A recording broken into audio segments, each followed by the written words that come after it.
नमस्कार, मी डॉक्टर नेहा टोळ. नमस्कार, मी रोहन देशपांडे. राष्ट्रसेवक या यूट्यूब चॅनलवर आम्ही तुमचे सहर्ष स्वागत करतो. तर मंडळी, स्वतःचा जीव उधळून दुसऱ्याचा जीव घेणं म्हणजे आत्मघातकी दहशतवाद. सध्या याचे प्रमाण आंतरराष्ट्रीय पातळीवर फार वाढले आहे. तर मंडळी, हा विषय उलगडून सांगायला आज आपल्याबरोबर आहेत सौ रुपाली भुसारी, ज्यांनी या विषयावर पुस्तक लिहिले आहे. ताई, तुमचं आमच्या चॅनलवर सहर्ष स्वागत. नमस्कार. तर दहशतवाद आणि आत्मघातकी दहशतवाद यामध्ये फरक काय आहे हे पहिले प्रेक्षकांना आवडेल जाणून घ्यायला. हां, मुळात दहशतवाद ही कन्सेप्ट आणि आत्मघातकी दहशतवाद, ज्याला आपण सुसाईड बॉम्बिंग म्हणतो, याच्यामध्ये फरक आहे. दहशतवाद म्हणजे कसं की एखाद्या ठिकाणी बॉम्ब ठेवून निघून जाऊन नंतर तो रिमोट कंट्रोलने उडवता येतो, किंवा एखाद्या विमानाचा मध्ये बॉम्ब ठेवून ते म्हणजे एअरबॉर्न झाल्यानंतर तुम्ही रिमोट कंट्रोलने ते उडवणं. आता हे सगळं करत असताना जो माणूस हे करतो हा काही त्याच्यात मरत नाही.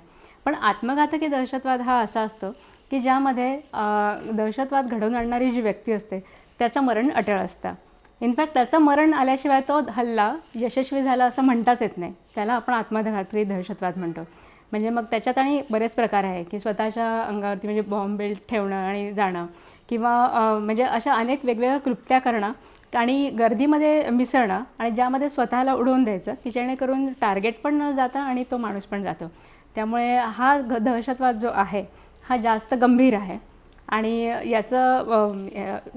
यामागचं जे उद्दिष्ट आहे जास्तीत जास्त लोकांचा प्राण घेणं हे याच्यातनं साध्य होतं. त्यामुळे हल्ली दहशतवादी संघटना या आत्मघातकी दहशतवादाकडे जास्त वळलेल्या आहेत. रुपालीताई, आत्मघातकी दहशतवाद या संकल्पनेची नेमकी सुरुवात इतिहासात कधी व कुठे झाली याबद्दल आम्हाला काय सांगू शकाल? हां, मुळात कसं आहे की आत्मघातकी दहशतवाद हा कन्सेप्ट जो आहे हा जरी आता आपण आधुनिक मानत असलो तरी मुळात ह्युमन ॲज अ वेपन ही जी संकल्पना आहे ही खूप प्राचीन आहे. म्हणजे आपल्या भारताचा जर विचार केला तर आपल्याकडे अगदी म्हणजे कल्की पुराण जे आहे म्हणजे विष्णूचं, तर त्याच्यामध्ये विषकन्यांचा उल्लेख आहे. आता पूर्वीच्या काळात ज्या विषकन्या होत्या तर त्या पण ह्युमन ॲज अ वेपनच वापरल्या जात होत्या. म्हणजे त्या प्रामुख्याने ज्याला आपण हनी ट्रॅप म्हणतो त्याच्यासाठी वापरल्या जात होत्या. तर त्या कल्की पुराणामध्ये सुलोचना नावाच्या एका विषकन्येचा उल्लेख आहे. आणि त्याच्यानंतर आपण जर अर्थशास्त्र बघितलं, चाणक्याचं अर्थशास्त्र, तर त्याच्यामध्ये सुद्धा त्याने विषकन्यांचा उल्लेख केलेला आहे. त्याच्यामध्ये असं म्हटलं आहे की चंद्रगुप्त मौर्याला मारण्यासाठी एकदा अमात्य राक्षसाने काही विषकन्या पाठवल्या होत्या, पण चाणक्याने त्याच्या हुशारीने त्यांना दुसरीकडे पाठवले. म्हणजे ही कन्सेप्ट त्यावेळेला होती की एखाद्या व्यक्तीला असं तयार करायचं, कारण त्याचं मरण हे अटळ आहे हे माहिती आहे, म्हणून त्याला शस्त्र म्हणून वापरायचं. तर असे उल्लेख आपल्याकडे आहेत. आणि पुन्हा मग जगाचा इतिहास जर आपण पाहिला, प्राचीन इतिहास, तर मग अशा पद्धतीचा वापर केलेला दिसतो. त्याच्यामध्ये अगदी प्राचीन म्हणजे ज्यूंचं जर आपण घेतलं तर पूर्वी त्यांचा एक सिक्री नावाचा त्यांचा एक पंथ आहे, त्याला झिएलोट म्हणून पण म्हणतात. हे लोक सिका नावाची एक लहानशी असे तलवार किंवा असं चाकू बाळगायचे. जेव्हा या ज्यू लोकांच्या जुंदे म्हणून एक प्रांत होता, तर त्याच्यावरती ज्यावेळेला रोमनांनी आक्रमण केलेलं होतं, रोमनांनी कब्जा केलेला होता, त्यावेळेला हे लोक काय करायचे, तो चाकू घेऊन त्यांच्या गर्दीमध्ये घुसायचे आणि स्वतः मरेपर्यंत लोकांना मारायचे. पण त्यात तो माणूस मरणार हे अटळ होतं. त्याच्यामुळे हे पण कुठेतरी ह्युमन ॲज अ वेपन ही संकल्पना त्याच्यामध्ये होती. नंतर मग 17व्या शतकामध्ये जर आपण बघितलं तर डच लोकांनीसुद्धा या पद्धतीचा उपयोग केला आहे. ते काय करायचे की आपल्या बंदुकीचा जी दारू असते बंदुकीच्या गोळ्यांची, तर ती स्वतःच्या अंगाला फासायचे आणि मग ती शत्रूच्या सैन्यावरती म्हणजे त्याच्या रणगाड्यांवरती वगैरे जाऊन आदळायचं. म्हणजे साधारण 1661च्या काळामध्ये डच आणि चीन यांच्यामध्ये जे युद्ध झालं होतं, तर त्याच्यामध्ये अशा पद्धतीचा उपयोग डचांनी केलेला होता. आणखीन असे बरेच काही उदाहरणं आहेत, जसं की 1873 तर 1904 या दरम्यान जी युद्ध झाली तर त्याला प्रामुख्याने एचे युद्ध असं म्हटलं जातं. तर हे एचे म्हणजे काय की आत्ताचा जो हा प्रांत आहे इंडोनेशिया, त्याच्यामधला एचे प्रांत, इथं एचे मुस्लिम राहायचे. तर यांनीसुद्धा या पद्धतीने युद्धांमध्ये आपल्या जवानांना वापरलेलं आहे. म्हणजे की स्वतः जायचं आणि मरेपर्यंत लढायचं आणि मग त्याच्यासाठी वेगवेगळ्या क्लुप्त्या ते करत होते. अशाच पद्धतीचा मोरो मुस्लिमांनी अमेरिका आणि फिलिपिन्स यांच्यामध्ये जेव्हा युद्ध झालं हे साधारण 1899 तर 1913पर्यंतची ही युद्ध चालली, म्हणजे फिलिपिन्स विरुद्ध अमेरिका. तर फिलिपिन्समध्ये जे मोरो मुस्लिम होते ते सुन्नी पंथाचे होते, तर त्यांनीसुद्धा अशा काही काही टॅक्टिक्स करून त्या युद्धात वापरलेले आहेत. नंतर तुम्हाला अगदी फेमस उदाहरण जर सांगायचं झालं तर चीन आणि जपानचे जे युद्ध आहेत त्याच्यामध्ये हा प्रामुख्याने अशा पद्धतीचे बरेच क्लुप्त्या वापरल्या गेल्या आहेत. चीनमध्ये जेव्हा कम्युनिस्टांची राजवट यायला लागली तेव्हा ते डॉक्टर sun yat-sen जे होते तर त्यांनी विद्यार्थ्यांची अशी पथकं तयार केली होती, डेअर टू डाय नावाची. त्याच्या आधी वापर झाला, म्हणजे कम्युनिस्ट राजवट यायच्या आधी पण वापरत होते प्राचीन चीनमध्ये, आणि चीनी राजवट आल्यानंतर पण हा प्रकार चालू राहिला. आणि दुसऱ्या महायुद्धामध्ये तुम्हाला माहितीच असेल की जपानने काय केलं की कामिकाझे अटॅक्स त्यांचे खूप फेमस आहेत, की अमेरिकेच्या ज्या युद्धनौका होत्या त्या बुडवण्यासाठी जपानच्या वैमानिक काय करायचे, ते स्वतः विमानात बसायचे आणि स्वतः सकट ते विमान त्या होडीवरती म्हणजे त्या जहाजावरती ते आदळायचे, जेणेकरून तो नेम चुकणार नाही हा त्याच्यामागे येत होता. आणि त्याच्यात तो मग पायलटसुद्धा मरायचा, ते विमानसुद्धा त्याच्यामध्ये जायचं आणि ती युद्धनौका पण बुडायची. असं करून त्यांनी अमेरिकेच्या भरपूर युद्धनौका बुडवल्या होत्या. त्यामुळे कामिकाझे अटॅक हे खूप फेमस आहेत द्वितीय महायुद्धामध्ये. आणि आणि जपानकडे असंच आणखीन एक शस्त्र होतं, ते त्यांनी तसं कमी वापरलं बरं. त्याला कायटन म्हणतात. कायटन म्हणजे एक मोठा टॉर्पिडो असतो तो. पण या टॉर्पिडोचा म्हणजे वैशिष्ट्य असं होतं की याच्यातला एखाद्या सैनिकाला याच्या आतमध्ये झोपावं लागायचं, त्याच्या सकट ते टॉर्पिडो निघणार आणि ते समोरच्या पाणबुडीवरती अटॅक करणार, म्हणजे आतला माणूससुद्धा ठार होणार. त्याला कायटन म्हणतात. तर हे कायटन टॉर्पिडो म्हणजे कायटन या शब्दाचाच अर्थ आहे स्वर्गात परत जाणं. याचा वापर कमी केला जपान्यांनी, पण हे होतं. आणि जेव्हा त्याचं टेस्टिंग केलं गेलं तेव्हा सुरुवातीलाच 1-2 जण त्यात गेलेले आहेत. तर अशा पद्धतीचे वेपन्स हे सुद्धा तयार केले गेले. आता हे सगळं कसं आहे, याला दहशतवाद म्हणता येणार नाही. याच्यामध्ये कसं आहे की राष्ट्रासाठी सैनिकांनी केलेल्या ह्या वेगवेगळ्या टॅक्टिक्स वापर आहे, पण याच्यामध्ये माणूस हा शस्त्र म्हणून वापरला गेलेला आहे. आणि आता आधुनिक काळामध्ये जर आपण बघितलं की आत्मघातकी दहशतवाद मग हा सुरू कसा झाला, तर हा प्रामुख्याने मग इराणमध्ये जी क्रांती घडली, इस्लामिक रिव्होल्युशन जी घडली, खोमेनींनी जी केली 1979, त्यानंतर मग प्रामुख्याने आपण पाहतो की हे आत्मघातकी दहशतवादाचं सुरुवात झालेली आहे. त्याच्यामध्ये पहिला जो हल्ला होता हा 1981ला लेबनॉनमध्ये झाला. लेबनॉनची राजधानी बैरूत जी आहे तर त्या ठिकाणी पहिला हल्ला केला होता तो अल दवा नावाच्या इराकच्या संघटनेने. आता मुळात इराकच्या संघटनेने, आणि ते पण इराकच्याच एम्बॅसीवर अटॅक केला. त्याचं कारण असं होतं की ज्यावेळेला इराणमध्ये ही इस्लामिक क्रांती झाली त्यावेळेला कसं झालं की इस्लाम धर्माचं पुनरुत्थान करण्यासाठी पाश्चिमात्य कल्चरला विरोध हा सुरू झालेला होता. आणि इराकमध्ये जो काही गट होता जो या शिया पंथीयांमुळे म्हणजे शिया गट जो होता त्यांचा पाठिंबासुद्धा इराणला होता, म्हणजे खोमेनींना होता. आणि त्यावेळेला इराकमध्ये असणारी सद्दाम हुसेनची जी राजवट होती ती यंदा नको होती. आणि मग कुठेतरी त्याचा निषेध व्यक्त करण्यासाठी म्हणून त्यांनी लेबनॉनची राजधानी बैरूट जी होती तिथे जाऊन हा हल्ला केला. जवळजवळ 100 किलोचं स्फोटकांनी भरलेली ट्रक ही त्या एम्बॅसीवर आढळण्यात आली. त्याच्यामध्ये इराकचे राजदूत आणि आणखीन 60 जण जे होते ते त्याच्यामध्ये ठार झाले. त्यामुळे काहींच्यामध्ये हा पहिला आत्मघातकी हल्ला आधुनिक काळातला मानला जातो.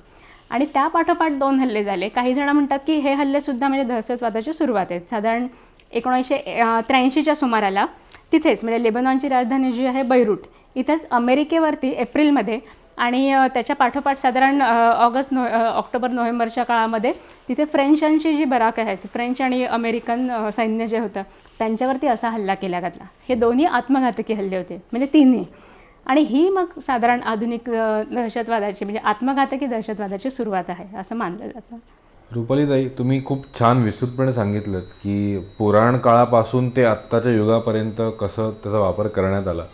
मला आत्ता एक गोष्ट आठवली की कंसाने जसं भगवान श्रीकृष्णांना मारायला पुतनाचा वापर केला ते पण याच्यातच मोडतं का? बरोबर ना? आत्मघातकी हल्ला म्हणजे एकाचं शौर्य आणि दुसऱ्याचं क्रौर्य, तर याबद्दल तुम्ही काय सांगाल? आता कसं आहे की शौर्य जे असतं ना तर त्याचं आपण समर्थन करू शकतो, पण क्रौर्य जे असतं ना त्याचं समर्थन कुठल्याही परिस्थितीत करता येत नाही. तर यामध्ये फरक असा आहे की जेव्हा देशाचे सैनिक हे देशाच्या संरक्षणासाठी कोणाला तरी मारतात तर त्यावेळेला तो राष्ट्रवादाचा आविष्कार असतो. ते काही क्रौर्य नसतं, कारण की ते देशाला वाचवण्यासाठी त्यांनी केलेलं आत्मबलिदान असतं. पण क्रौर्य किंवा दहशतवाद हे जे काही करतात याला कुठल्याही पद्धतीचं आपण समर्थन करू शकत नाही. कारण मुळात दहशतवादी काय करतात की त्यांच्या राजकीय हेतू, प्रामुख्याने दहशतवादाच्या व्याख्येमध्ये ज्यांनी दहशतवादाच्या व्याख्या मांडल्या आहेत त्यामध्ये हा एक कॉमन फॅक्टर आहे की त्यामागे काहीतरी राजकीय हेतू किंवा साध्य असतं आणि ते पूर्ण करण्यासाठी मग दहशतवादी काय करतात की सामान्य माणसांना वेठीस धरतात. याला साधारण आपण दहशतवाद म्हणतो. तर यामध्ये कसं आहे, मुळात तुमच्या मागण्या पूर्ण करण्याचं हे एकच माध्यम नाही आहे ना. तुम्हाला जर एखाद्या राष्ट्राचं, एखाद्या राजकीय पक्षाचं त्याचे निर्णय आवडत नसतील किंवा एखाद्या देशाचं धोरण तुम्हाला आवडत नसेल तर तुम्ही त्यांना मतदानाच्याद्वारे किंवा त्यांच्याशी शांततेच्या बोलणी करून किंवा काही आणखीन वेगळे मार्ग आहेत, कोर्टामध्ये जाऊन तुम्ही बऱ्याच गोष्टींच्या म्हणजे वेगवेगळ्या मार्गांनी एखादा प्रॉब्लेम सॉल्व्ह करू शकतात. म्हणजे सामान्य माणसाचा जीव घेणं हे कुठल्याच तत्वात न बसणार आहे. त्यामुळे क्रौर्य हे असं असतं आणि दहशतवादाचं समर्थन कधीच होऊ शकत नाही. कारण दहशतवादी काय करतात की एखादी तुमची मागणी मान्य झाली नाही म्हणून तुम्ही सामान्य माणसांना वेठीस धरणं हे कितपत योग्य आहे.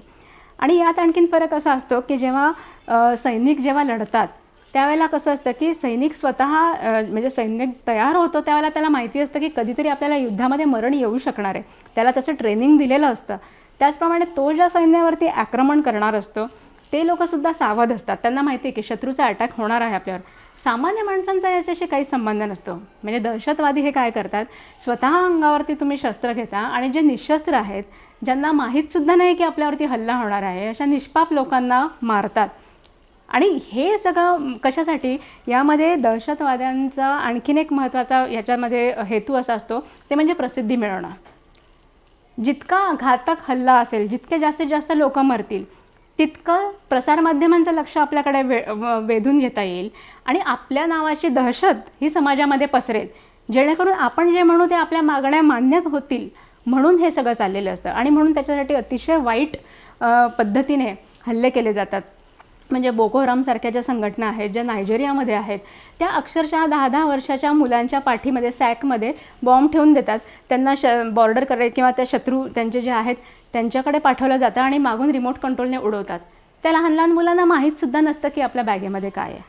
मग ह्या अशा पद्धतीचे हल्ले केल्यावर जास्तीत जास्त क्रूर स्त्रियांचा उपयोग करून घेतला जातो. स्त्रिया गर्भवती आहेत असं खोटं नाटक करून त्या चेकपोस्टला वगैरे जातात. म्हणजे इस्रायल आणि पॅलेस्टाईनमध्ये असे अटॅक झालेले आहेत की तिथून बॉर्डरकडे जायचं आणि तिला अडवायचा प्रयत्न केला किंवा तिची झडती घ्यायचा प्रयत्न केला तर ती स्वतःला बॉम्बने उडवून देते. अशा पद्धतीने. आणि हे का केलं जातं, प्रसारमाध्यमांचं लक्ष वेधून घेण्यासाठी की या संघटनेची किती मोठी ताकद आहे, हे काय करू शकतात. म्हणजे आपण कल्पनाही केली नसेल अशा पद्धतीचे हल्ले केले जातात. कारण काय की समाजामध्ये दहशत पसरवणं, आपल्या संघटनेचं नाव वाढणं आणि आपली निगोसिएशन पॉवर जी आहे ती वाढवणं कुठेतरी. म्हणजे आता अमेरिकेचा वगैरे जो हल्ला आहे हा भूतो भविष्यती हल्ला आहे किंवा मुंबईवरचा जो हल्ला होता 26/11चा हा सुद्धा याच कॅटेगरीत आहे की ह्याच्यामध्ये प्रसारमाध्यमांचं लक्ष वेधून घेणं हे याच्यामध्ये काम. तर ते या पद्धतीचं क्रौर्य जे असतं त्याचं आपण समर्थन कधीच करू शकत नाही. त्यामुळे देशासाठी मरणं वेगळं आणि दहशतवाद्यांनी अशा पद्धतीचा आतंक म्हणजे माजवणं आणि लोकांचे प्राण घेणं हे फार वेगळं.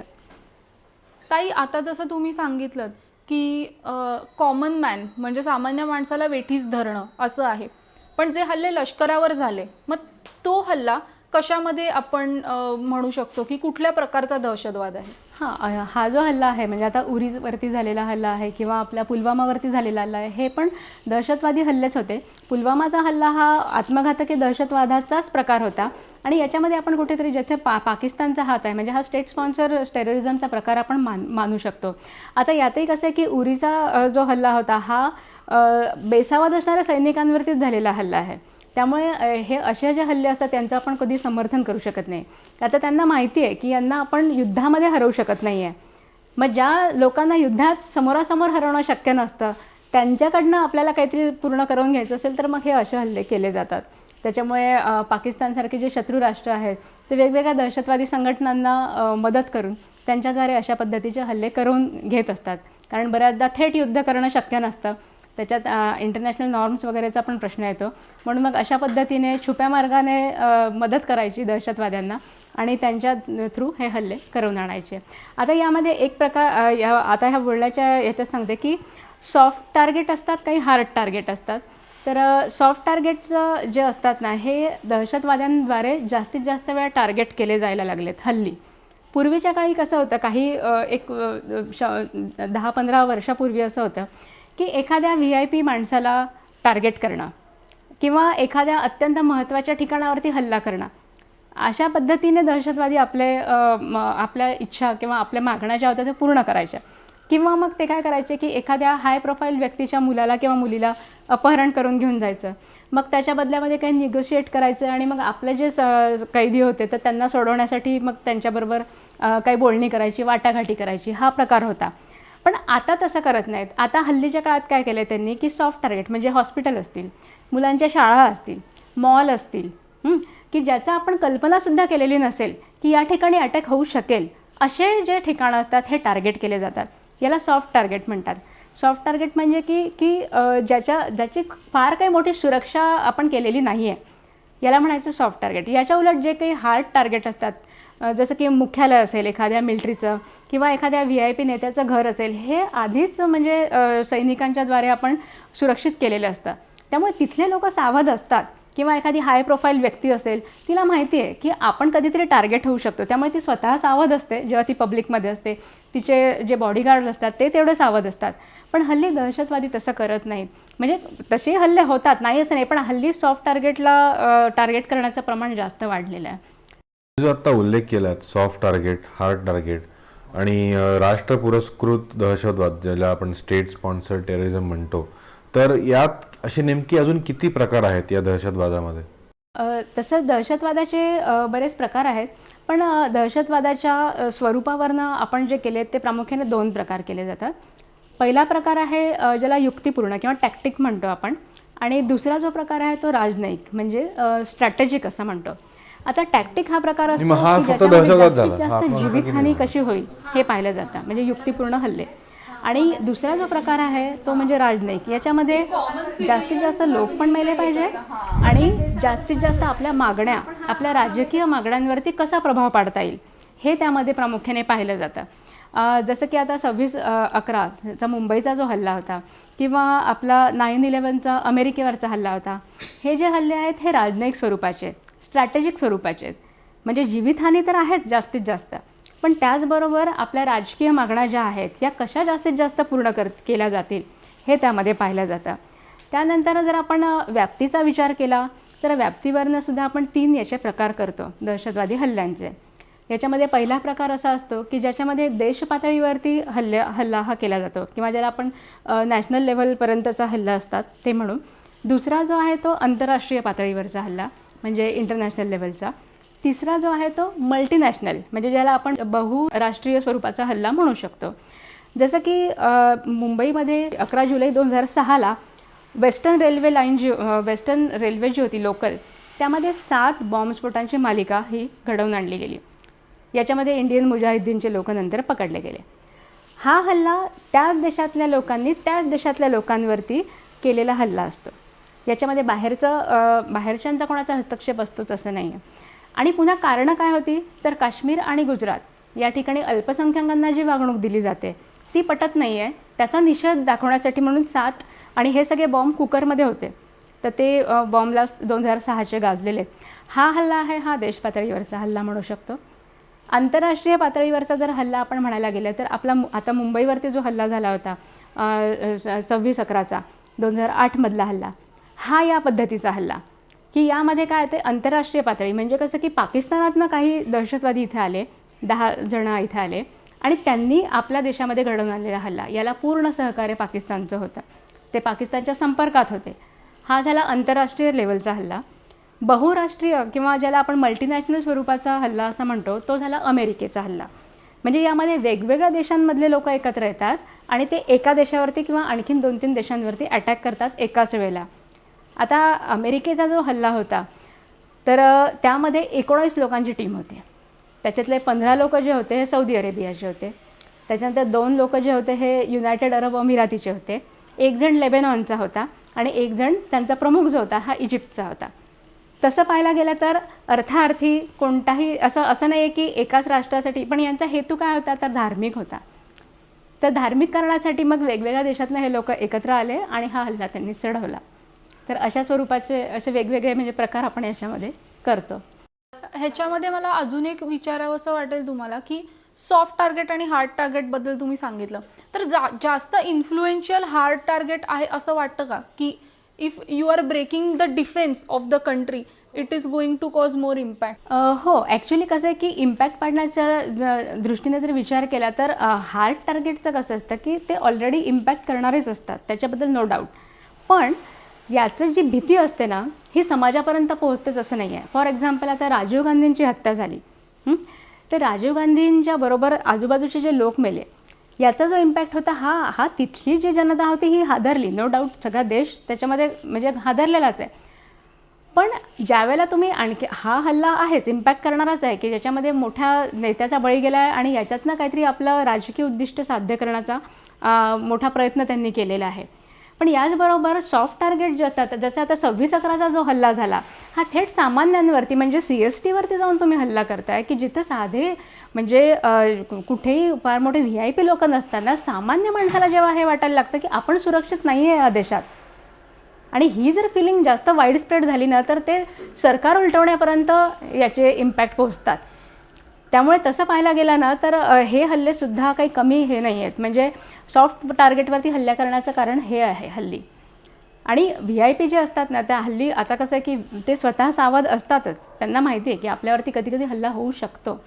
सामान्य माणसाला काय माहिती आहे, जो CSTने जाणारा येणारा आहे रोजचा तो इतका बेसावध, आणि याचा राग काय होतं, याचा राग सरकारवरती निघतो की आणि दहशतवाद्यांना हेच हवं असतं.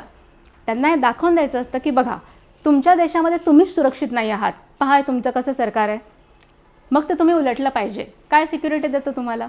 आणि याच्यामुळे काय होतं, कितीतरी घरं उद्ध्वस्त होतात, कितीतरी सामान्य लोकांचे कितीतरी करते लोक त्याच्यात जातात, लहान मुलं जातात, स्त्रिया याच्यामध्ये जातात.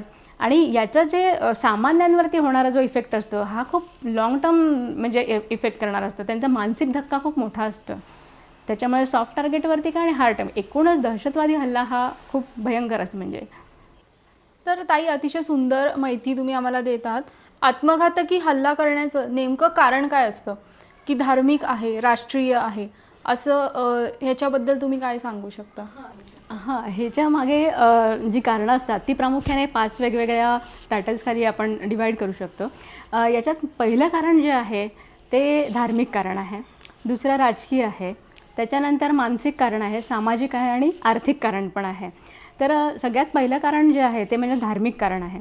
आत्ता जागतिक दहशतवादाचा जर आपण अभ्यास केला तर असं लक्षात येतं की जास्तीत जास्त हल्ले हे धार्मिक कारणांसाठी झालेले आहेत. आता याचं एक उदाहरण सांगते. 11 मार्च 2004ला स्पेनची राजधानी माद्रिद जी आहे तर तिथे एक फार मोठे ब्लास्ट घडवून आणण्यात आले. आणि याच्या मागचं कारण काय होतं तर तिथलं जे सरकार होतं त्या सरकारने इराकमध्ये अमेरिकन सैन्य जे होतं तर त्याला पाठिंबा दिलेला होता. त्याच्या विरोधात हा दहशतवादी हल्ला केला गेला. हा दहशतवादी हल्ला ज्या दिवशी झाला तर त्याच्या पुढच्या 3च दिवसानंतर तिथे निवडणुका होणार होत्या. आणि तिथलं जे सरकार होतं, अझनर म्हणून जे तिथे प्रेसिडेंट होते, तर त्यांची पीपल्स पार्टी जी होती ही त्या हल्ल्यानंतर हरली. आणि ह्याच्यामध्ये कसं धार्मिक कारणही होतं आणि राजकीय कारण पण होतं. धार्मिक कारण हे होतं कारण की इराक म्हणजे जिथे अमेरिकन सैन्याचं तिथे वर्चस्वांना सहन होत नव्हतं म्हणून त्यांनी तिथे हल्ला घडवून आणला. आणखीन एक महत्त्वाची गोष्ट म्हणजे 9/11चा जो हल्ला होता, अमेरिकेवरचा हल्ला, हा सुद्धा धार्मिक आणि राजकीय एकत्र असं आपण म्हणू शकतो.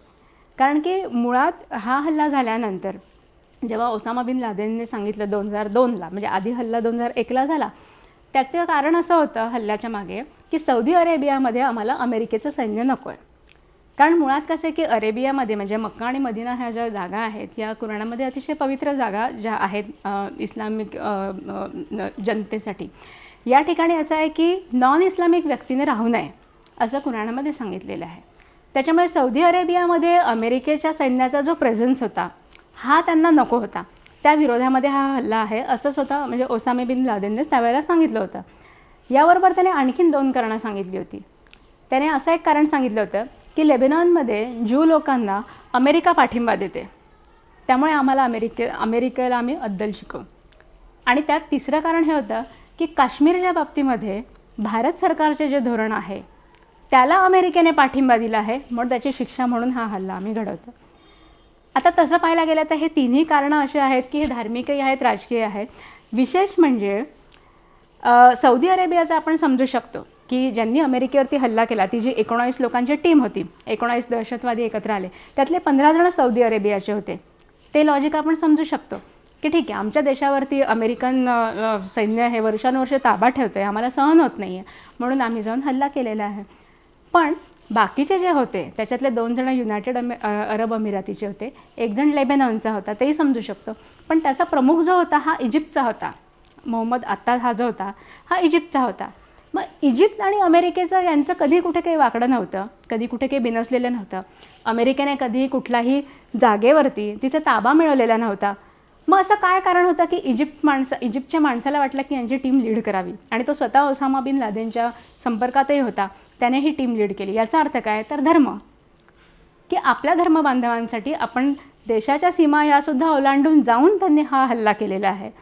त्याच्यामुळे ही कारणं जी आहेत ती धार्मिकही असतात आणि राजकीय. आणि या 2 हल्ल्यांमधला एक महत्त्वाचा मुद्दा लक्षात असा आला आहे की अमेरिकेच्या हल्ल्याची तारीख जर तुम्ही पाहिली आणि स्पेनच्या हल्ल्याची जर तारीख पाहिली तर बरोबर यांच्यामधले दिवस जे आहेत हे 9/11 आहेत. दोन्ही तारखा ज्या आहेत त्याच्यामध्ये 9/11 म्हणजे बरोबर 9/12 दिवशी हा हल्ला माद्रिदला त्यांनी केलेला. त्याच्यामुळे दहशतवादी जेव्हा हल्ला करतात तर ते प्रिकॉशनमध्ये सांगेलच की बऱ्याचदा काय होतं की एखाद्या हल्ल्याची ॲनिव्हर्सरी, एखाद्या हल्ल्याचं त्यांचा आतंकवादी मारलेला असेल त्या तारखा ज्या असतात त्यावेळेला अटॅक होण्याचं प्रमाण जास्त असतं. हे सुद्धा त्याच्यात आहे, तो भाग आपण बोलू नंतर. तर याच्यामध्ये जी कारणं आहेत आणखीन तर राजकीय हेतू आहेत, धार्मिक हेतूसुद्धा आहेत आणि हे एकमेकांमध्ये गुंतलेले आहेत. आता सामाजिक कारणं कशी असतात ते सांगते. जेव्हा एखाद्या समाजामध्ये तिथली राजकीय पकड सैल व्हायला लागते, समाज विस्कळीत व्हायला लागतो किंवा बेरोजगारी वाढायला लागते, त्या ठिकाणीसुद्धा दहशतवाद्यांची निर्मिती व्हायला लागते. आता अफगाणिस्तान जेव्हा आहे, तालिबानचा उदय तिथे झाला, तो जेव्हा झाला त्यावेळेला तिथले जे समाज होता हा बराच विस्कळीत झालेला होता, तिथली राजकीय पकड सैल झाली होती, म्हणून मग तिथे तालिबानचं वर्चस्व आलं. त्याचप्रमाणे सद्दाम हुसेन जेव्हा म्हणजे त्याला फाशी दिली गेली सद्दाम हुसेनला, जेव्हा त्याच्यानंतर इराक हा अनस्टेबल राहिला, अस्थैर्य तिथे राहिलं. त्याच्यामुळेच तिथे म्हणजे इराक आणि सिरियाच्या बॉर्डरवरती आता जो इसिसचा जो उदय झाला आहे, ISISचा हा उदय हा त्याच्यामुळे झालेला आहे, कारण की तिथली राजकीय पकडही सैल झाली आहे. म्हणून मग तिथलं सिरिया आणि इराकच्या बॉर्डरवरती ही अतिशय कट्टर अशी दहशतवादी संघटना आता तयार झाली आहे. कारण की समाज स्थिर नाही आहे, समाजात म्हणजे यंग जनरेशन जी आहे त्याला डोळ्यापुढे कुठे त्यांचं ध्येय दिसत नाही आहे. त्यामुळे मग हे काहीतरी करून किंवा त्यांच्यातली जी एनर्जी आहे ही कुठे युटिलाइज होत नाही आहे, विकास कुठे होईल असं त्यांना वाटत नाही आहे, आणि मग ही सगळी हिंसेच्या नादी लागतात. आणि अशा वेळेला धार्मिक तत्त्वज्ञान जे आहे, मूल तत्त्वज्ञान, हे फार आरामात रुजवता येतं की या सगळ्या तुमच्या कंडिशनला कोण जबाबदार आहे, तर हे XYZ धर्माचे लोक. आणि मग असं करून त्यांच्यामध्ये ज्या गोष्टी धर्मग्रंथात नाही आहेत त्यासुद्धा मॅनिप्युलेट करून सांगितलं जातं आणि त्यातनं दहशतवादी संघटना या निर्माण होतात. आता काही कारणं मानसिक पण आहेत आणि काही आर्थिक पण आहेत. मानसिक कारणांचा विचार जर केला तर प्रामुख्याने स्त्रियांचा जो दहशतवाद आहे त्यामध्ये मानसिक कारणंही जास्त दिसतात.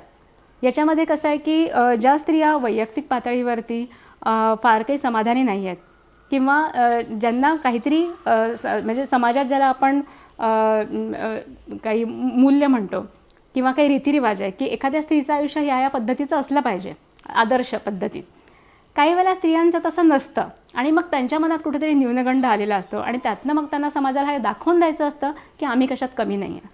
मग काहीतरी करून दाखवण्याची इच्छा, ही मानसिक कारणं असतात. खास करून युवक जे असतात, किशोरावस्थेतली जी मुलं असतात, त्यांचा वापर करून घेताना मानसिकतेचा खूप मोठा गैरफायदा घेतला जातो. म्हणजे तुला चॅलेंजेस दिले जातात की हे करून दाखव तरच आम्ही तुला मानू वगैरे वगैरे, अशा पद्धतीचे. किंवा इंटरनेटवरनं सुद्धा तशा पद्धतीचे व्हिडिओ गेम्स किंवा तशा पद्धतीचे काही टास्क दिले जातात आणि मग त्याच्यातनं सुद्धा रिक्रुटमेंट केली जाते. त्यामुळे मानसिक घटक हा खूप महत्त्वाचा आहे. जेव्हा लोकांना मनातून हे पटतं की मी हे जे करतो आहे हे वाईट नाही आहे, मी जी हिंसा करतो आहे ही माझ्या धर्मासाठी किंवा माझ्यासाठी कशी योग्य आहे किंवा कशी ते पुण्य आहे हे जेव्हा समजून सांगितलं जातं त्यावेळेला ते असे कृत्य करायला घाबरत नाही. त्यामुळे मानसिक कारण हे खूप मोठं आहे आणि मानसिक कारणं जे असतात त्याचेच हे पडसाद मग असे उमटतात समाजात. आणि शेवटचं जे कारण आहे ते म्हणजे आर्थिक कारण. काही वेळेला काय होतं, काही दहशतवादी पैशासाठी सुद्धा हल्ले करायला तयार झालेले आहेत.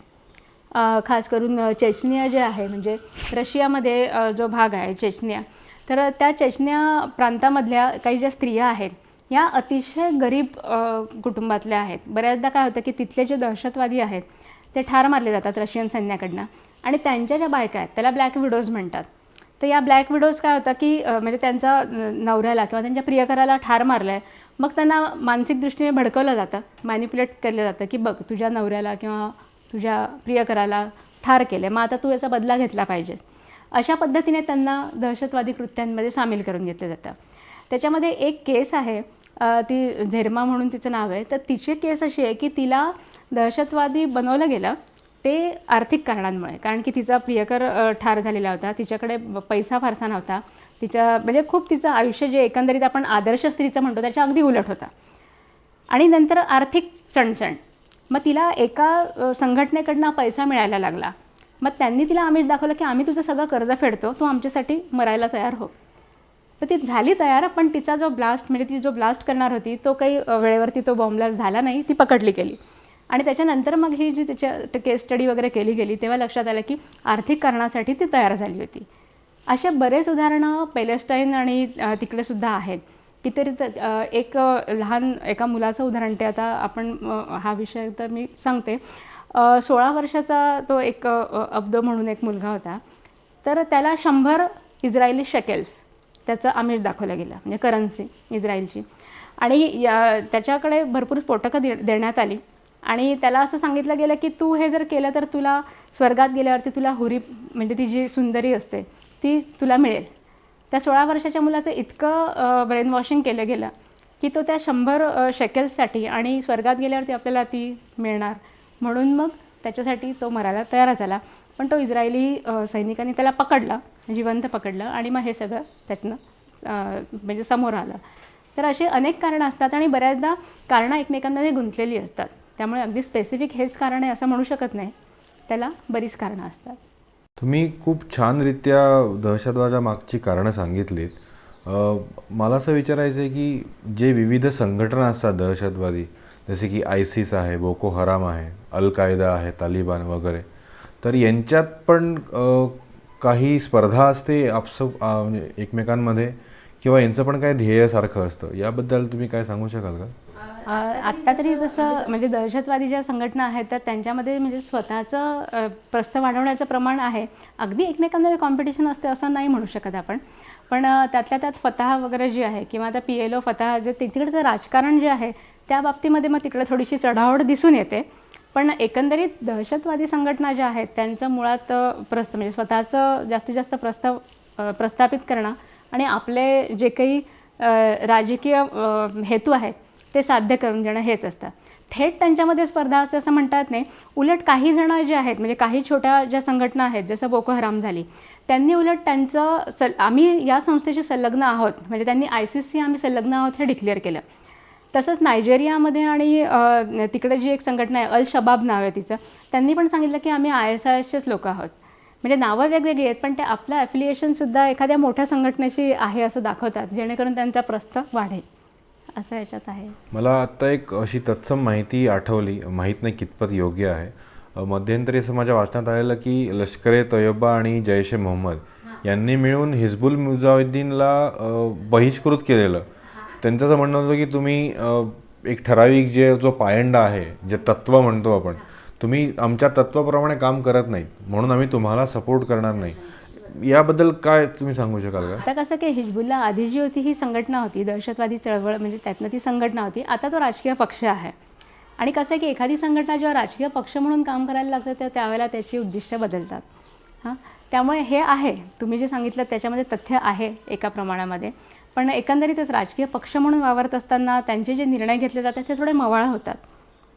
आणि ह्या ज्या बाकीच्या ज्या संस्था असतात दहशतवादी संघटना ज्या असतात त्यांना इतका मळवापणा आवडत नाही. कारण आता इस्रायलच्या बाबतीमध्ये जे काही धोरण त्यांनी स्वीकारलं आहे, आता जे अटॅक झाले आता मध्ये इस्रायल आणि हिजबुल्लाचे जे अटॅक तुम्ही आता लेटेस्ट आहे त्याचं म्हणजे कारण तेच आहे की त्यामुळे ज्या दहशतवादी संघटनांची जी उद्दिष्ट आहेत तर त्याच्यापासून ते दूर जातात ना राजकीय पक्ष बनल्यावर, म्हणून मग त्यांचं पटत नाही. या ज्या संघटना आहेत या कशा तयार होतात, म्हणजे ह्याला कुठल्या राजकीय पक्षाचा पाठिंबा आहे का त्या स्वतःहून तयार झालेल्या आहेत? हां, ह्याच्यामध्ये स्वतःहून तयार होणाऱ्या संघटना या जास्त आहेत. स्टेट स्पॉन्सर टेररिझम जो असतो हा शक्यतो सहजासहजी उघडपणे आपल्याला लक्षात येत नाही, फार रेअरली तो उघड होतो, कारण की त्याला इंटरनॅशनल नॉर्म्स असतात. आता कुठल्याही एखाद्या देशाचं जे म्हणजे सरकार आहे ते असं म्हणणार नाही की आमचे आतंकवादी आहेत आणि तिथे जाऊन हल्ला करतात, असं होत नाही. आता दहशतवादी संघटना तयार होण्यामागे जे आहे तर याच्यात परत 2 ऑब्झर्वेशन्स माझे असे आहेत. 9/11चा हल्ला होण्याआधी अल-कायदाला जाऊन म्हणजे अल-कायदाला रिक्रूट करावे लागायचे लोक, अल-कायदामध्ये लोकांनी यावं यासाठी प्रयत्न करायला लागायचे, ते मुलांना रॅडिकल करायचे आणि रिक्रुटमेंट वगैरे. पण 9/11च्या नंतर काय व्हायला लागलं, तरुण स्वतःहून अल-कायदामध्ये सामील व्हायला लागले. त्याचं कारण हे होतं की अमेरिकेवरचा हल्ला हा एवढा मोठा हल्ला होता आणि त्याच्यातनं इस्लामिक म्हणजे तरुण जे आहेत, मूलतत्ववादी तरुण जे आहेत, त्यांना असं वाटायला लागलं की हे झालं ते योग्य झालं आणि आम्ही तुम्हाला सपोर्ट करू.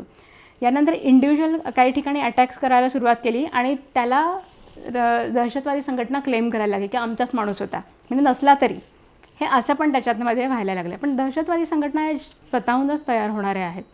त्या असं कोणी स्टेट स्पॉन्सर फार कमी असतं आणि ते होतं तेव्हा त्याला स्टेट कधी मान्य करत नाही की आम्ही स्पॉन्सर केलं. आणि स्टेट स्पॉन्सर ज्या दहशतवादी संघटना असतात, जसं आता पाकिस्तानचं आता हा जो हल्ला आपला मुंबईवरती जो झाला आहे 26/11चा हल्ला, हा आपण तसं पाहिलं तर ISIS आणि त्यांचे जे मार्गदर्शनाखाली हा सगळा हल्ला झालेला आहे. म्हणजे हाफिज सईद आणि हे जे सगळे लोक आहेत. पण पाकिस्तान सरकार जे आहे हे असं कधीही मान्य करणार नाही की हे आमचेच लोक होते. त्याच्यामुळे दहशतवादी संघटना तयार जरी झाल्या तरी त्याचं असं डायरेक्ट ते कोणी एक्सेप्ट करत नाही. आता जसं तुम्ही सांगितलं की तरुण स्वतः जाऊन मिळतात या संघटनांना की आम्हाला तुमच्याबरोबर काम करायचं आहे. बऱ्याच वेळेला असं दिसून येतं की उच्च शिक्षित लोक पण याच्यात स्वतःहून रुजू होतात. उदाहरणार्थ मला नक्की माहीत नाही कुठली संघटना, पण लंडन स्कूल ऑफ इकॉनॉमिक्ससारख्या विख्यात संस्थांमधून सुद्धा अभ्यास केलेली लोक याच्यात सामील झालेली आहेत. मग एवढं शिक्षण घेऊनसुद्धा त्यांची नेमकी अशी मानसिकता काय असते की त्यांना असं कृत्य करण्यामागे त्यांना प्रवृत्त करतं? त्याचं मला मुळात कारण असं वाटतं की शिक्षण जे आहे हे औपचारिक शिक्षणापेक्षा अनौपचारिक शिक्षण हे जास्त प्रभावी असतं. 9/11 म्हणजे हा जो अटॅक झाला अमेरिकेचा, तो ज्यांनी घडवला त्याच्यामध्ये इंजिनियरसुद्धा होते. ते स्वतः पायलटचं ट्रेनिंग घेतलेले होते. जर्मनीमध्ये पण त्यांनी पायलटचा सगळा कोर्स पूर्ण करून 30 विमानं फक्त त्यांनी तिकडे जाऊन धडकवली होती. याचं कारण असं असतं की उच्च शिक्षणाबरोबर ना त्यांचा जो स्व असतो हा जास्त, मला असं वाटतं की त्याची जाणीव जास्त वाढते.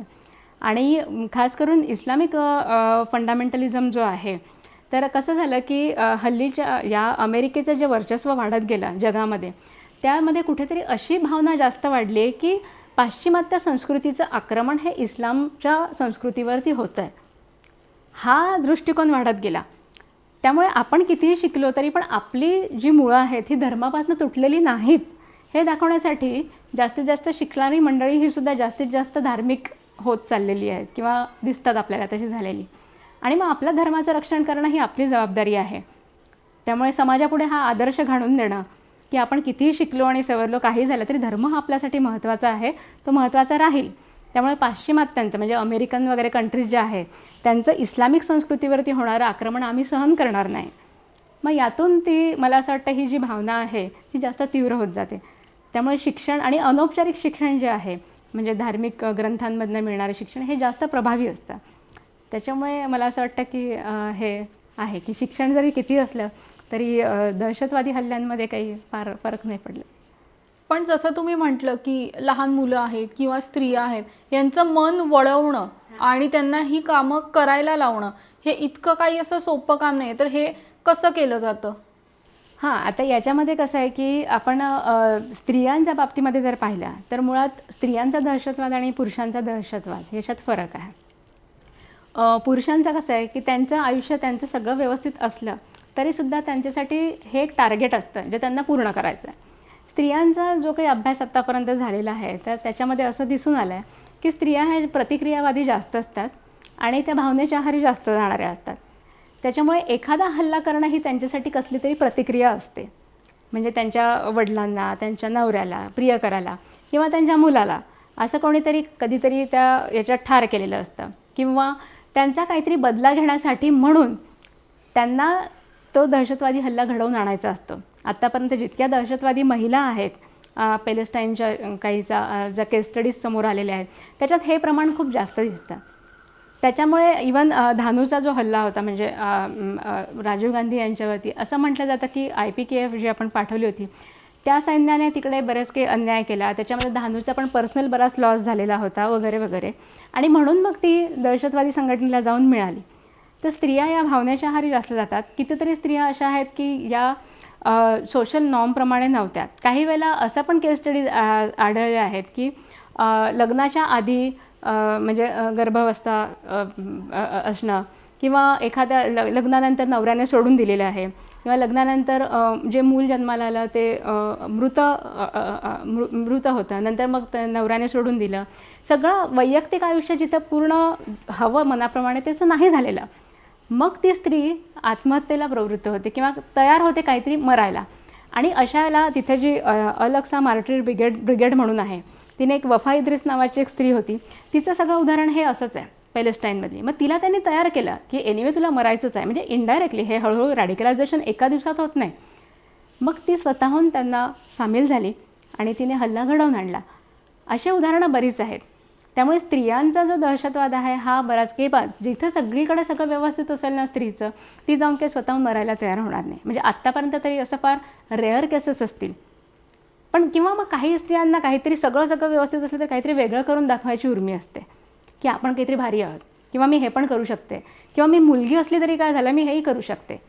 हा प्रकार जास्त आहे. आणि पॅलेस्टाईनचं जे कल्चर आहे म्हणजे आता तरी तिथे आधुनिक काळामध्ये बऱ्याच गोष्टी बदलल्या आहे. बऱ्याचदा काय होतं की त्या ठिकाणी मिळणारं स्वातंत्र्य हे कमी असतं किंवा तिथे जे रिस्ट्रिक्शन्स असतात समाजावरचे हे जास्त असतात. आता निर्वासितांच्या छावण्या आहेत, ज्या लहानाच्या मोठ्या निर्वासित छावणीमध्येच झालेल्या आहेत, त्यांचं आयुष्य हे अतिशय खडतर गेलेलं आहे. त्यांच्या मनासारख्या गोष्टी होत नाहीत आणि मग त्या कुठेतरी प्रवृत्त होतात की माझ्या आयुष्याला जबाबदार कोण, तर इस्रायल. मग इस्रायलवरती जाऊन मी अटॅक करणं आणि हेच माझ्या आयुष्याचं कृतकृत्य असं म्हणून मग पॅलेस्टाईनमध्ये बायका खूप तयार झाल्या याच्यासाठी दहशतवादी हल्ल्यांसाठी. आणि ही प्रोसेस आहे, ही एका दिवसामध्ये होणारी नाही आहे. मग काही स्त्रिया अशा आहेत की त्यांच्या आजूबाजूच्या मित्रमंडळी त्या हल्ल्यामध्ये ठार झालेले आहेत त्यांच्या डोळ्यासमोर, मग ते हे रिॲक्शन म्हणून मग त्या तयार झाल्या आहेत असं सुद्धा आहे. आणि मुलांच्या बाबतीमध्ये सुद्धा जो आपला हे आहे पुढच्या पॉईंटमध्ये घ्यायचं का आहे का याच्यात कंटिन्यू करू. तर मुलांच्या बाबतीमध्ये जर विचार केला तर मोठ्या प्रमाणामध्ये हल्ली ऑनलाईन रिक्रुटमेंटचं प्रमाण वाढलेलं आहे. किशोरवयीन मुलं जे असतात त्यांना आपल्या जाळ्यामध्ये ओढण्यासाठी वेगवेगळे ब्लॉग, त्याच्यानंतर ऑनलाईन गेम्स, त्याच्यानंतर वेगवेगळे नाटकं, मूव्हीज, कार्टून्स या सगळ्या माध्यमातून त्यांच्यावरती प्रभाव टाकला जातो. बऱ्याचदा फेसबुक किंवा हे जे आता ऑनलाईन आहे, पण ही साधारण किशोरवयीन मुलं जी आहेत त्यांना आपल्या जाळ्यामध्ये ओढण्यासाठी केलं जातं. पॅलेस्टाईनमध्ये तर एक प्रोडक्शन हाऊसच आहे, बर्ड ऑफ पॅराडाईज नावाचं एक प्रोडक्शन हाऊस आहे. त्याच्यामार्फत सगळं इस्लामिक जिहादला लागणारं मटेरियल तयार केलं जातं, पसरवलं जातं. पॅलेस्टाईन आणि बर्ड ऑफ पॅराडाईज का तर असं मानलं जातं की इस्लाममध्ये की जे लहान मुलं असतात ते जर देवाघरी गेली लवकर म्हणजे तारुण्य प्राप्त व्हायच्या आधी जी मुलं मरतात तर ती पक्षी बनतात आणि ती स्वर्गात जातात. तर हे बर्ड ऑफ पॅराडाईज हे प्रोडक्शन आहे. याच्या जे तुम्ही वेबसाईट पण पाहिलीत किंवा काय तर तुम्हाला लक्षात येईल की तिथं खूप मोठ्या प्रमाणामध्ये जिहादी मटेरियल असतं किंवा पॅलेस्टाईनसाठी इस्रायलला नेस्तनाबूत करणं हे कसं महत्त्वाचं आहे. लहान लहान मुलांची फोटो, लहान लहान मुलं त्या बॉम्ब बेल्ट वगैरे घातलेले वगैरे असे सगळे ते चित्र त्याच्यात असतात. याच पद्धतीचा प्रकार इसिसने सुरू केलेले आहेत. म्हणजे इराक आणि सिरियाच्या बॉर्डरवरती जेव्हा त्यांनी एका गाव ताब्यात घेतले त्यावेळेला तिथल्या शाळांचे सगळे सिलेबस त्यांनी बदलवले, त्यांनी पुस्तकं बदलवली, त्यांनी लहान लहान मुलांचं शिक्षण जे चाललेलं होतं ते सगळं बदलवलं. लहान मुलांना आपल्या प्रती असणारी जी त्यांची लॉयल्टी आहे ही सिद्ध करण्यासाठी कधीकधी स्वतःच्या आईवडिलांना मारण्याचे सुद्धा चॅलेंजेस दिले. हे सगळं लहान मुलांवरती अत्याचार त्यांनी केले. इव्हन त्यांची पुस्तकं जी होती, आता जसं आपण बेरजा आणि वजावाके करताना असं फुलांची चित्र असतात किंवा पेनांची चित्र असतात, तिथे त्यांनी बंदुकींची चित्र, बॉम्बची चित्र असं करून तो सिलेबस सगळा बदललेला आहे. आणि अल बुकामल नावाचं एक छोटंसं गाव आहे तिथे. तर ISISने ते ताब्यात घेतलं आणि ते सगळं बदलवलेलं होतं. नंतर मग पुन्हा UN मदतीने ते गाव जेव्हा पुन्हा ताब्यात आलं त्यावेळेला तिथे सगळी कंडिशन अतिशय शॉकिंग होती. तिथे काही आईवडिलांचे इंटरव्ह्यूज झाले तर त्यांनी असं सांगितलं की 11-12व्या वर्षाची त्यांची मुलं, म्हणजे आईवडील त्यांच्या मुलांना घाबरत होते घरातल्या घरात. असं वाटायचं की एखादा हेर सतत आपल्यावर पाळत ठेवतो आहे की काय, असं इतकं म्हणजे रॅडिकल त्या मुलांना केलेलं होतं की हे करणं. आणि कसं होतं की लहान मुलांच्या निरागसतेचा गैरफायदा घेतला. त्यांच्यासाठी खेळ असतो. म्हणजे ह्या म्हणजे ISIS आणि त्यांनी अक्षरशः 8-8, 10-10 वर्षाच्या मुलांच्या हातात बंदुकी दिल्या आणि लोकांना मारलेलं आहे. म्हणजे याचे व्हिडिओज जे आहेत ISISचे यूट्यूबवरती आहेत, त्याच्यामध्ये हे सर्रास तुम्हाला दिसून येईल की कशा पद्धतीने ते हे करतात. आणि त्याच्यासाठी यांनी कप ऑफ खलिफत नावाची सुद्धा एक म्हणजे इन्स्टिट्यूटसारखंच त्यांचं ते आहे. त्याच्यातनं सगळ्या लहान लहान मुलांना ट्रेनिंग दिलं जातं. अगदी 7-8 वर्षाची मुलंसुद्धा ही त्यांच्यासाठी मरायला तयार होतात. कारण त्यांना खरं म्हणजे लहान मुलांना मरण काय असतं हे माहितीच नसतं. मग त्याचा गैरफायदा घेतात आणि हे सगळं चालतं. रुपालीताई, तुम्ही छान विस्तृतपणे माहिती सांगितली सगळी. दहशतवाद त्याचे प्रकार, त्यात किती गोष्टी असतात त्या. पण या ज्या संघटना आहेत किंवा ही जी एकंदर संकल्पना आहे दहशतवादीपणा, त्यांना येणारी आव्हानं, त्यांच्या मर्यादा या नेमक्या कशा काय असतात?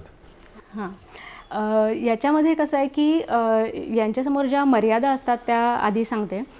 मर्यादा याच्यामध्ये अशी असते की दहशतवादी आत्मघातकी व्यक्ती जी असते, म्हणजे आता एखादी व्यक्ती जी असते ही एका वेळेला खूप मोठं डिस्ट्रक्शन घडवू नाही शकत. कारण की ती स्वतःच्या अंगावरती लादून म्हणजे तेवढेच स्फोटकं लादू शकते जे ती घेऊन चालू शकेल आणि ते नॉर्मली चालू शकेल. त्यामुळे यांची डिस्ट्रक्शन कपॅसिटी ही जी असते ही थोडीशी मर्यादित असते. म्हणजे ती एका वेळेला एक हॉस्पिटल, एका वेळेला एखादा मॉल, एखाद्या वेळेला एखादी शाळेची बिल्डिंग असं ते उडवू शकतात. ते 9/11 सारखा मोठा अटॅक करू नाही शकत एखादी व्यक्ती असते त्यावेळेला. त्याच्यानंतर याच्यामध्ये लिमिटेशन आणखीन एक असं आहे की ही जी व्यक्ती असते ही मुळामध्ये वेपन विथ ब्रेन ज्याला आपण म्हणू शकतो, ती स्वतः शस्त्र असते पण तिला डोकं असतं. त्यामुळे कधीकधी काय होतं की अटॅक करायला गेल्यानंतर जर तिचं मन बदललं तर हा अटॅक होत नाही. मग पोलीस तिला पकडतात किंवा मग ती म्हणजे काही केसेस तशा आहेत. म्हणजे आतापर्यंत या विषयावर जे संशोधन झालेलं आहे हे प्रामुख्याने अशा लोकांवरतीच संशोधन झालं आहे की जे त्यातनं वाचलेले आहेत. कारण की मुळात आत्मघातकी दहशतवादावरती संशोधन करणं अतिशय कठीण आहे. कारण की ती व्यक्ती त्यात ठार होते, त्यामुळे तिची मानसिकता कळू शकत नाही. म्हणजे वाचलेले लोक आहेत असे, त्याच्यावर संशोधन करून मग हे काही निष्कर्ष मांडलेले आहेत. त्यामुळे मेन लिमिटेशन असं आहे की त्याचं मन जर बदललं तर आपण काहीच करू शकत नाही. आणि याच्यामध्ये आणखीन जे हे आहेत म्हणजे 2-3 मुद्दे याच्यामध्ये असे सांगायचे आहेत की आत्मघातकी दहशतवादी हा जो असतो हा मुळात ओळखणं अतिशय कठीण असतं. आणि याचं सगळ्यात मेन कारण असं असतं, मुख्य कारण हा अतिशय सर्वसामान्य दिसणारा असतो. हां, हे त्याचं सर्वसामान्यत्व जे आहे हेच त्याचं वैशिष्ट्य असतं. तो गर्दीमध्ये इतका मिसळून जातो की तुम्हाला अतिशय सर्वसामान्य माणूसच, म्हणजे त्याच्यात काही तुम्हाला एक्स्ट्राऑर्डिनरी दिसणार नाही. ना कपडे दिसतील, ना काही त्याचा चेहरा वेगळा दिसेल, काही त्याच्यात काही वेगळा आविर्भाव आहे, काहीच नाही. हे गर्दीमध्ये मिक्स आरामात होऊ शकतात आणि हेच त्यांचा खूप मोठा प्लस पॉईंट असतो. त्याच्यामुळे ह्यांना पकडणं किंवा यांना ओळखणं हे सगळ्यात मेन चॅलेंज असतं. ते ओळखू शकत नाही आपण.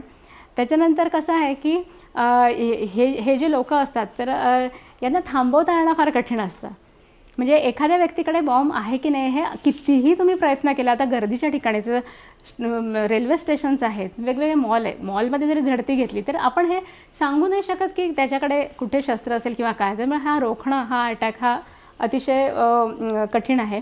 आणि जसं मी सांगितलं की सॉफ्ट टार्गेट जिथे असतात, जिथे लोक आरामात फिरत असतात, ज्या ठिकाणी आपण बेसावध असतो आणि त्या ठिकाणी आपण स्वतः सॉफ्ट टार्गेट झालेलो असतो हे आपल्या लक्षात येत नाही काही वेळेला. त्यामुळे म्हणजे असे जे हल्ले असतात हे थांबवणं, ते दहशतवादी ओळखणं फार कठीण असतं. जरी सुदैवाने आपल्याकडे भारताचं इंटेलिजन्स हे अतिशय स्ट्रॉंग आहे, अतिशय पॉवरफुल आहे. आपलं जे अँटी टास्क डिपार्टमेंट जे आहे, अँटी टास्क हे अतिशय स्क्वॉड अतिशय म्हणजे ज्याला आपण म्हणू जगातलं रेअरस्ट रेअर इतकं चांगलं म्हणजे आहे. त्यामुळे आपले कितीतरी हल्ले टळलेले आहेत जे आपल्याला माहीतसुद्धा पडत नाही. पण आपल्याला हल्ला झाल्यावरती कळतं, परंतु असे कितीतरी अटॅक्स हे आधी टळलेले आहे. ताई, आता तुम्ही जसं सांगितलं की ही लोक ओळखणं खूप कठीण आहे किंवा कधी होईल की अगदी सामान्य माणूस असेल, तर मग यासाठी खबरदारी आपण काय घेतली पाहिजे? याच्यासाठी कसं आहे की खबरदारी प्रत्येक सामान्य नागरिकाने घ्यायला पाहिजे. आपली जी सुरक्षा आहे ही काही फक्त सुरक्षा रक्षकांची जबाबदारी नाही आहे. आपला देश म्हणून आपली पण काही त्या प्रतीची जबाबदारी आहे. यात काळजी असे घ्यायला पाहिजे की ज्या वेळेला आपल्याला असे काही लोक आढळून येतात की एखाद्या टुरिस्ट व्हॅल्यू नसणाऱ्या ठिकाणी जर एखादी व्यक्ती फोटोग्राफी करत असेल किंवा एखाद्या ठिकाणी रेकॉर्डिंग करत असेल किंवा व्हिडिओ शूटिंग करत असेल, तर आपण जागरूक व्हायला पाहिजे. काही व्यक्ती अशा असतात की ज्या नॉन सिजनल कपडे घातलेल्या व्यक्ती असतात बऱ्याचदा, त्यामुळे त्याप्रती आपण सावध राहायला पाहिजे. मॉलमध्ये वगैरे जाताना जनरली चेकिंग हे केलं जातं, कारचं चेकिंग केलं जातं, बॅग्स असतात त्याचं चेकिंग. याच्यामध्ये नेमकं काय चेकिंग केलं जातं, तर त्या कारमध्ये काही केमिकल्स आहेत का, PVC पाईप आहेत का, काही वायरी आहेत का, किंवा ज्या महिलांच्या ज्या पर्स असतात त्या पर्स किती वजनाच्या आहेत, म्हणजे त्यात किती हेवी मटेरियल आहे हे सगळं चेक केलं जातं. तसंच आपण पण सावध राहायला पाहिजे की आपल्या ऑफिसमध्ये किंवा आपल्या मित्रगटांमध्ये एखादी व्यक्ती अचानक जास्त रॅडिकल झाली असं वाटतंय का, की जास्त मूलतत्ववादाकडे वळते आहे का, किंवा तिच्या राहणीमानामध्ये तुम्हाला काही ड्रास्टिक चेंजेस सापडायला लागलेत का, की आधी अगदी वेस्टर्नाइज पोशाख करणारी व्यक्ती नंतर एकदम रिलिजियस सिम्बॉल्स वापरायला लागली आहे का, किंवा एखादी व्यक्ती जाणीवपूर्वक मित्रमंडळींमध्ये मिक्स व्हायचं आता टाळायला लागली आहे का, किंवा त्यांच्या फेसबुक पोस्ट असतील ह्या जास्त हेट्रेट पसरवणाऱ्या व्हायला लागल्या आहेत का, किंवा इंस्टाग्राम असेल किंवा आणखीन जे काही सोशल मीडिया प्लॅटफॉर्म्स आहेत त्याच्यावरती आपण थोडंसं लक्ष ठेवू शकतो. किंवा सुरक्षारक्षक हे सुद्धा म्हणजे बघत असतात की जी व्यक्ती हॉटेलमध्ये उतरली आहे बऱ्याच काळ पण तिच्याकडे फार कमी सामान आहे, त्याच्यानंतर कॅशने पेमेंट देणारी व्यक्ती, जी कार्ड जास्त यूज करत नाही, जास्तीत जास्त कॅशचा वापर करते अशी व्यक्ती, किंवा विमानाचं एका साईडनंच तिकीट काढणारी व्यक्ती, अशा ज्या व्यक्ती असतात या सगळ्या संशयाच्या भोवऱ्यामध्ये असतात. त्याच्यानंतर एखाद्या बिल्डिंगची रेकी करणारा माणूस, पण तो प्रामुख्याने आता इलेक्ट्रिशियन आहे असं सांगून येतो, पण तो प्रामुख्याने इमर्जन्सी एक्झिस्ट जो असतो तो तिकडे पाहायला जातो, किंवा अशा संशयास्पद हालचाली ज्याला म्हणतो. आता हे कसं आहे की हे फक्त आपल्या वॉचमनचं काम नाही आहे, बिल्डिंगमध्ये राहणाऱ्या प्रत्येक व्यक्तीचं काम आहे की कोण आलं, कोण गेलं, आपल्या फ्लोअरवर कोण आलं आहे, काय काम करतं आहे. ह्या गोष्टी अशा पद्धतीने आपण जागरूक याच्यामध्ये राहायला पाहिजे. यामध्ये काही हल्ले टळलेले जे आहेत ते फक्त जागरूक व्यक्तीमुळे टळलेले आहेत. जसं की पुण्याला जो हल्ला झाला, जर्मन बेकरीचा जो ब्लास्ट होता, म्हणजे 13 फेब्रुवारी 2010ला तो हल्ला झाला जर्मन बेकरीचा. तर त्यावेळेला जर्मन बेकरीबरोबरच त्यांना दगडूशेठ हलवाईचं मंदिरसुद्धा उडवायचं होतं.